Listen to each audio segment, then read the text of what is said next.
이창동 감독의 밀양이라는 영화가 있었죠. 이 밀양이라는 영화가 우리에게 던져주는 시사점이 매우 컸었는데요. 거기 보면은 밀양의 이 여주인공의 하나밖에 없는 아들이 유괴를 당하고 결국은 탈해를 당하죠. 그래서 고통 속에 있다가 이제 하나님을 믿게 되고 교회에 가서 하나님 말씀을 배우고 원수를 사랑하라, 용서해야 된다는 걸 배우잖아요. 그래서 감옥에 수용되어 있는 유괴범을 찾아가서 나는 당신을 용서했습니다 라고 하니까 이 범인이 뭐라고 했냐면 나는 이미 하나님으로부터 용서를 받았습니다 라고 하죠. 당신의 용서가 없어도 나는 이미 하나님부터 용서를 받았습니다 라고 하니까 이 주인공이 내가 용서를 하지 않았는데 어떻게 하나님이 용서할 수 있습니까? 라고 반항을 하면서 울부짖는 그런 장면이 있었죠. 하나님으로부터 용서를 받았다. 그렇기 때문에 나는 당신이 용서를 하든 안 하든 문제가 없다. 여러분은 어떻게 생각하십니까? 이런 그 조건 없는 하나님의 사랑은 십자가 예수에게서 나타났죠.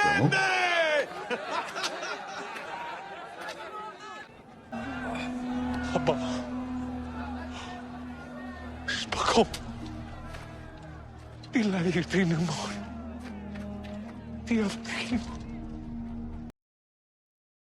아버지, 저들의 죄를 용서해 주십시오. 그들은 자기가 하는 것을 모르고 있습니다. 어떤 그 죄를 지은 사람에 대해서 복수를 할 수도 있고 용서를 할 수도 있는 길이 있습니다. 예수님이 창으로 자기를 찌르고 조롱하고 십자가에 못 박아 죽이는 그들을 향해서 아버지, 저들의 죄를 용서해 주십시오. 용서해 달라는 근거가 뭐냐 하면 저들은 자기들이 하는 일을 모르고 있습니다. 자기들이 뭘 하는지 무슨 의미가 있는지를 모르고 있다는 거예요. 예수님의 용서의 근거는 그들이 무지해서 모르고 있기 때문에 무슨 의미인지를 모르고 있기 때문에 저렇게 하고 있어서 용서해 달라 하는 기도를 하고 있습니다. 그러면 모르고 한 일은 다 용서를 받을 수 있을까요? 세상에서도 우리가 과실치사라고 해서 의도적이지 않은 그 교통사고를 냈다든지 해서 사람이 다치거나 죽으면 벌을 받기는 하지만 많이 경감이 되죠. 몰라서 한 것, 실수로 한 것에 대해서 이 용서는 어떻게 일어나야 합당한 것인지, 그 밀양이라는 영화에서 하나님이 일방적으로 용서했다고 해서 모든 것이 용서되는 것인지, 이 부분에 대해서 우리가 정확하게 알아야 우리가 이 지구 행성의 삶을 살아가는데 황금률을 실천할 수 있고 중도적인 삶을 실천할 수 있기 때문에 이 부분에 대해서 정확한 인식을 갖는 것은 삶에서 매우 중요합니다. 공자의 제자 정자가 스님이 가르침의 핵심이 뭐냐고 물었을 때 이렇게 말을 하죠.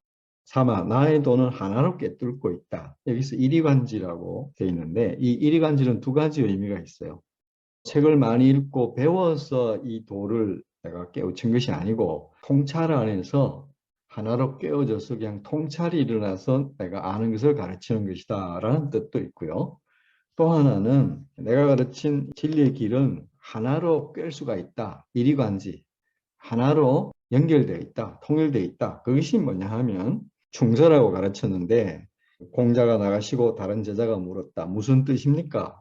스승님이 뭐라고 하셨습니까? 그렇게 이제 물으니까 정자가 대답하기를 부자지도 우리 스승의 가르침은 충서입니다. 충과 서일 따름입니다. 이렇게 대답을 해요. 여기서 충은 충성한다 할 때 그 충이 아니고 마음심 위의 중이죠. 마음을 하나로 중심을 깼다는 뜻이에요. 그러니까 온 마음을 다해서 그것을 실천한다는 뜻이에요. 충서. 이 서라고 하는 것은 마음심 위에 같을 여자잖아요. 우리의 마음이 다 같잖아요. 그래서 서다.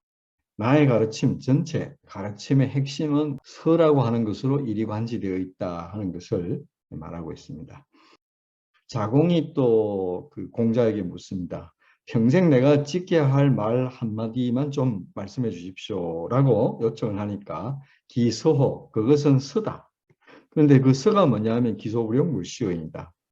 네가 원치 않는 것은 남에게 하지 마라 하는 이것이 공자의 가르침이죠. 서라고 하는 것은 마음심 위에 같을 여자잖아요.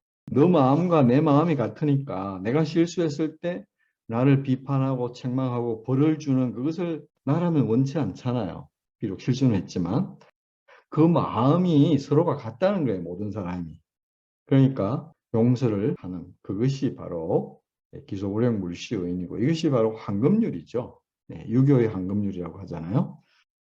예수님도 그러므로 무엇이든지 남에게 대접을 받고자 하는 대로 너희도 남을 대접하라. 이것이 율법이요 선지자니라 그랬죠. 율법과 선지자는 구약이라고 관용을 하고 말씀드렸죠. 구약을 율법과 선지서라고 해요. 공자가 자기 가르침은 이리관지 충서라고 했는데 그와 같은 것이죠. 구약을 쥐어짜보면 뭐가 나오느냐 하면 황금률이 나온다는 뜻이에요. 남에게 대접받고자 하는 대로 너희도 남을 대접하라. 이것이 바로 예수님 가르침의 서지요. 기소불량 물시여인과 같은 의미잖아요. 황금률입니다. 서라고 하는 것은 다만 용서의 뜻만 가지고 있는 것이 아니라 보다 더 깊은 뜻을 가지고 있습니다. 용서할 때 이 용이라고 하는 것은 얼굴 용자잖아요. 어떤 얼굴이냐? 내가 대접받기를 원하는 그 마음을 가진 얼굴. 네 마음과 내 마음이 같으니까 이런 일에 너라면 어떤 대접을 받고 싶으냐라고 물었을 때 그 얼굴 모습. 그것이 용서예요. 이걸 가지고 사람을 대하라는 것이죠. 용서에도 기술이 필요합니다. 용서의 기술. 우리가 용서를 하는 이유는 그 무지로부터 영적인 진보를 통해서 깨달아서 다시는 그렇게 하지 않고 신의 뜻대로 살 수 있는 황금률을 실천할 수 있는 그 에너지로 성장하기 위한 것이잖아요. 그것을 위한 체험을 바탕 삼아서 그 체험을 통해서 영적인 진보를 할 수 있도록 도와주는 것이 바로 용서의 근본적인 목적이거든요. 그렇게 하려면 그 사람이 영적인 진보를 할 수 있도록 중도에 맞게 도와줘야 하는 것인데 만약에 일방적으로 용서만 하면 그 사람이 뉘우침도 없고 그것을 다시 반복해서 더 많은 사람에게 피해를 줄 수 있는 그런 상황임에도 불구하고 우리가 문자적으로 보고 용서만 일방적으로 한다면 그것은 용서의 기술이 아니고 중도에 맞지 않는다는 것을 우리가 알아두어야 합니다. 공자가 이 용서에 대해서 이렇게 가르친 적이 있습니다. 어떤 사람이 물었습니다. 덕으로 원한을 갚는다면 어떻습니까? 이렇게 물으니까 원한이 있는 사람에게 덕으로 갚아주면 아주 좋은 거잖아요. 사랑으로 이렇게 내가 덮어주면 어떻습니까? 라고 물으니까 공자가 가히보덕 그렇다면 덕에 대해서는 무엇으로 갚겠소? 덕을 덕으로 갚는 건 좋은데 원한을 덕으로 갚아버리면 그 남은 덕에 대해서는 또 당신은 어떻게 갚을 것이오? 이렇게 물으면서 이직보온이라고 하는 유명한 말을 해요. 이직보온, 이득보덕. 고덤으로 공정함으로 원한을 갚고 덕으로 덕을 갚아야 합니다. 라고 가르칩니다.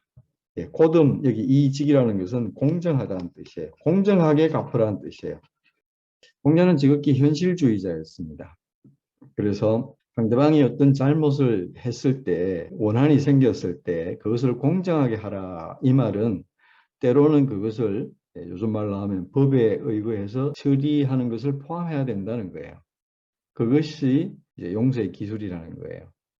왜냐하면 이제 실제 우리의 삶을 보면 사이코패스나 소시오패스들이 있죠. 사이코패스나 소시오패스들은 용서해야 된다고 성자들이 가르쳤으니까 아니 예수님이나 붓다나 다 용서해야 된다고 가르치지 않았냐? 너 왜 나 용서 안 하냐? 당연히 용서를 해야 되는 거 아니냐? 이렇게 오히려 그 사람의 선한 양심, 자비심을 이용해 가지고 자기를 정당화하고 동일한 해를 남에게 더 많이 끼치는 이런 사람들이 실제로 존재하거든요, 삶에서.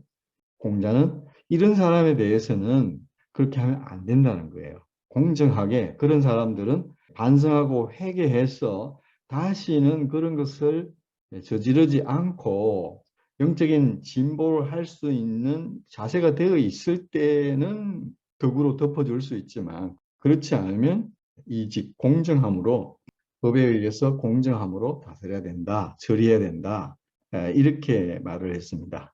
상대방이 영적으로 진보할 가능성이 없을 때는 이직 보온하라 하는 이것이 공자의 현실적인 가르침입니다. 이것이 바로 참된 서라는 것이죠.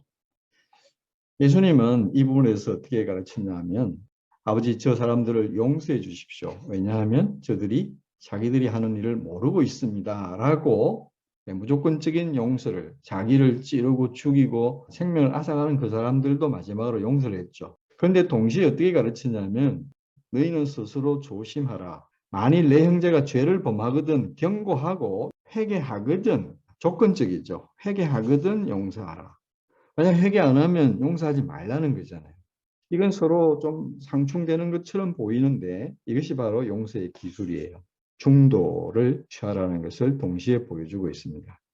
때로는 어떤 사람에게는 무조건적인 용서를 하기도 하지만 어떤 사람에게는 이렇게 회개하거든 용서하라고 가르치는 것은 경우에 따라서 중도가 달라진다는 거예요. 중도라는 것은 정해진 게 아니죠.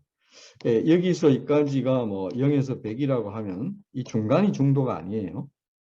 그 사람의 까르마라든지 그 사람의 동기라든지 그 사람의 상황이나 여러 개를 봐서 중도가 때로는 여기 올 수도 있고요. 중도가 때로는 80, 90에 올 수도 있어요. 이 중도를 잘 찾아야 되는데 이걸 뭘로 찾겠습니까? 바로 깨어있을 때 영감을 통해서 중도를 알 수 있는 것이죠. 이렇게 우리가 어떤 용서에 대해서도 영적인 진보가 일어나는 그것을 목표로 해서 용서를 해야 된다는 것을 우리가 여기서 보게 됩니다. 일반적으로 상대방의 잘못에 대해서, 원한에 대해서 중생들은 복수를 하게 됩니다. 그러면 까르마를 여전히 그대로 남기게 되겠죠. 조금 더 진보한 학생, 이 진리의 길을 배운 사람들은 율법으로 용서하라고 하니까 계율에 의해 가지고 용서를 하죠. 속으로는 부글부글 끓고 있는데 용서하라니까 얼굴이 푸락푸락 하면서 억지로 눈물을 머금고 용서를 하죠. 이게 학생 수준이고요. 그 다음에 군자는 이집보온합니다. 공정함으로 중도에 맞게 때에 따라서 이렇게 해요. 그런데 성인은 무조건적으로 용서를 합니다. 이것이 이제 사랑이죠. 사랑이라는 것은 크게 보면 무조건적인데 그 용서하는 이유가 그 사람의 영적 진보를 돕기 위해서 하는 행위예요. 맹목적인 사랑이 아니에요. 거기에는 그 사람을 영적으로 깨우쳐서 진보하게 하는 조건을 만들어 놓고 무조건적인 용서를 하는 것이죠. 아담과 하와가 선악과를 먹고 무조건적인 사랑이라면 거기서 용서를 하고 쫓아내지 말아야 되잖아요. 근데 낙원 밖으로 추방을 당하죠. 이것은 조건적이잖아요. 그래서 이 선악의 세상을 살다가 다시 그리스도를 만나서 회복해서 새로 살 연성으로 이제 위치 회복을 하잖아요. 돌아오잖아요. 이 시간을 제거하면 다시 영적인 깨달음을 얻고 다시 회복되는 거잖아요. 하나님의 사랑, 십자가에서 모든 죄인을 용서했다는 그것은 사실은 그런 조건 속에서 용서된 것이에요. 무조건적이라는 말이 어떤 걸 봄에도 용서된다 이렇게 생각하면 오해할 수가 있습니다. 성인들의 무조건적이라고 보이는 그 속에서도 우리의 영적 진보를 위한 장치들이 있다는 것을 우리가 볼 수 있습니다.